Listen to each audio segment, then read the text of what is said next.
Howdy ho, folks. So, quick disclaimers before I get started. First off, I do have some left leaning libertarian friends that do have legitimate concerns about the Trump presidency. They're not in favor of it. Completely understand this is not directed at you. Also, I do understand that you shouldn't defend a president no matter what. I believe that, especially being a president, you should be subject to the same criticism, if not more than everyone else. Needless to say, I do not believe in blindly defending somebody in office just because you perceive them to be your guy. Now let's get into this person. I know I'm picking on this person, but there are a ton of people like this person. I just want to get into the details with this person here. Because see, whenever I see somebody like this, I just want to shout, MAGA, or Make America Great Again. Because it's people like you is why I'm glad Trump got into office. These two tweets right here were the first that caught my attention. I mean, I'll start off this one, with the whole claim of having a career in law enforcement. Well, even if that is the case, I mean, your profile pic certainly doesn't suggest that, but we'll entertain that. It's irrelevant. I have several friends that are law enforcement officers. In fact, the people I took my first CHL course, to get my concealed handgun license, were law enforcement officers. And they're all pretty pro Second Amendment. And the next thing I'd like to point out is it seems like ever since Moms Demand in every town, were started, all I've heard from those groups is how they just want an open and honest conversation on the issue. But here, like they have been showing, you really don't. You're lying about that. I mean, just as your disdain for the second, you seem to have a great disdain for the fifth, too. History lesson here. The Bill of Rights was put in place to make sure people weren't persecuted unfairly by the state simply because they opposed a popular political opinion or they opposed a party in power. It was to protect everybody from political witch hunts. What I ask is, where were you when people in the IRS were pleading the fifth? People in Hillary Clinton's staff were pleading the fifth. The people in Obama's staff were pleading the fifth. Or does the fifth only apply to your guys? Furthermore, I kind of find it funny. A lot of people on the left tend to be opposed to the death penalty when it pertains to somebody who is a child rapist or, somebody who committed one or more barbaric murders, but yet they seem to have no problem calling for the death penalty, for their political opponents. But hey, hang them high. The state's there to execute your agenda and your agenda alone, right? On to the next retweet. Yeah, I totally bet you have respect for the Constitution, right, Janny? Given your last few tweets and retweets, huh? Furthermore, Janny, where were you when Barack Obama bowed to the Saudi king? I'm sure you had a lot of disdain for. No, that was probably your guy, so it was okay, right? What about you? Where were you when Barack Obama failed to salute that Marine or return the salute to that Marine? I didn't hear anything from you on that one. What about when Hillary Clinton got that child rapist off the hook and then laughed about it, saying, she'd lost her faith in polygraph tests after that, just laughing? What about when Hillary Clinton was trying to silence people who had made allegations of sexual assault against her husband, Bill Clinton? I didn't see you coming out there talking about that. And speaking of the Saudis again, I suppose you're going to tell me it was wrong of the Clinton Foundation to accept money from the Saudis, right? No? Well, what about the arms deals that went in the Middle East under Obama's watch? I suppose those were wrong too, right? No. Those are your people, so it's okay if they do it. But hey, it was also perfectly okay for Obama to sign into law the expansion and reinstatement of the Patriot Act. That very bill that Bush was such a bad guy for signing into law, right?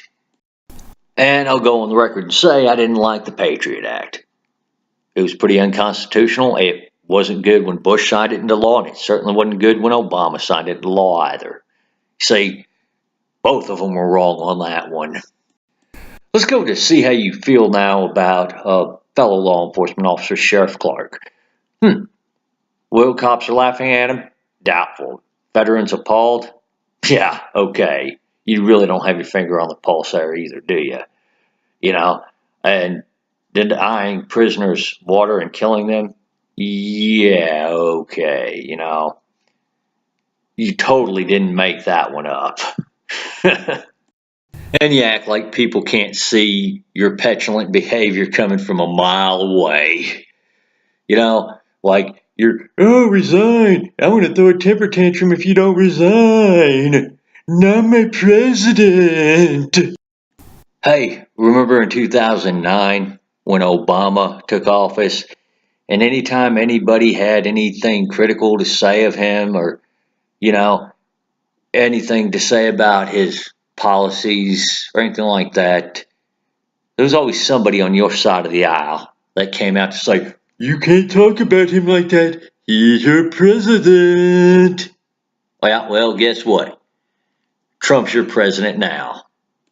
And hell, maybe my side of the aisle should start acting like that, given how we've already seen that your side of the aisle is going to act like that. And people like you do not have my sympathy, specifically because of behavior like that and things like this.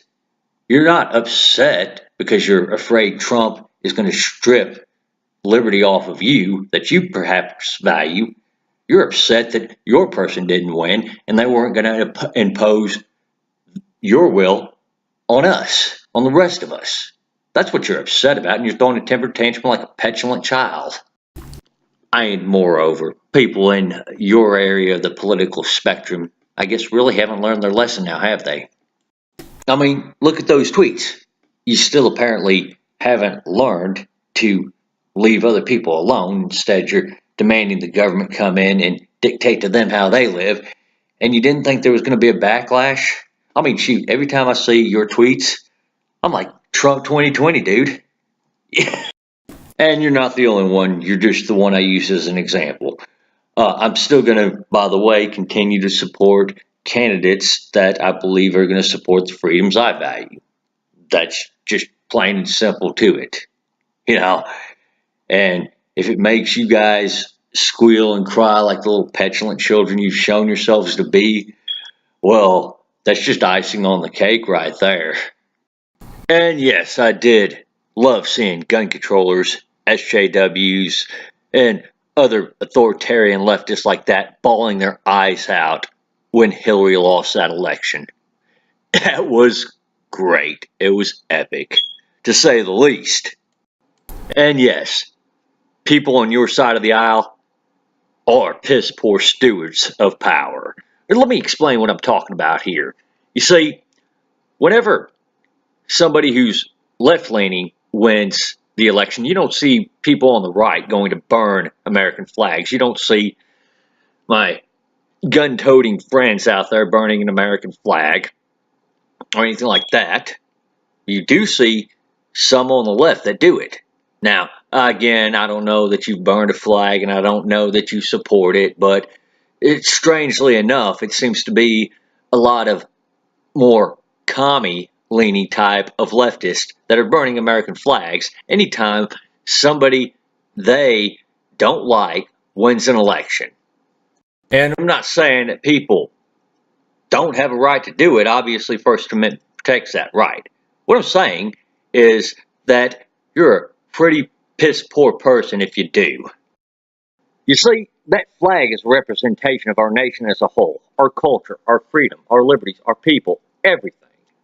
And when you're willing to go out and burn that flag just because somebody got elected you didn't like, or the government made a decision you didn't like, what you're saying is piss on the nation simply because of that. That's petulant. And you know what? People who do that should not. They should be the last people allowed to vote. And again, this is coming from a guy who'd rather, while the Trump administration's in office, while the right holds the power in this country, I'd love to see them focus on freedoms that more right-leaning people enjoy, as opposed to putting more authoritarian right regulations and restrictions into place. And whenever the left's in power, I'd love to see them focus on freedoms that more left-leaning people value, such as putting an end to the drug war and legalizing marijuana, which the ban on marijuana and the drug war have been pretty costly on our resources and has done nothing but restrict other people's freedoms. It doesn't do any good for me, when the government puts somebody in jail for smoking a little bit of weed now, does it? I mean, I'd really like to see some more libertarian senators and representatives. You know, it'd be great if we can get a libertarian president in one day. I think that would help out quite a bit. I mean, the issue here is that there are too many people like you who want to go out and trample on other people's freedoms. And when it comes to trampling on the freedoms that I value, like what you've advocated for, well, I got to say, I don't feel too much sympathy when somebody comes to power that you don't like. Nor do I have sympathy for you when they trample on freedoms you happen to like. I may have sympathy for others that value those freedoms, but not you. And that's about all I have for now on this topic. Y'all take it easy. Have a great Memorial Day weekend. And I apologize for the late upload.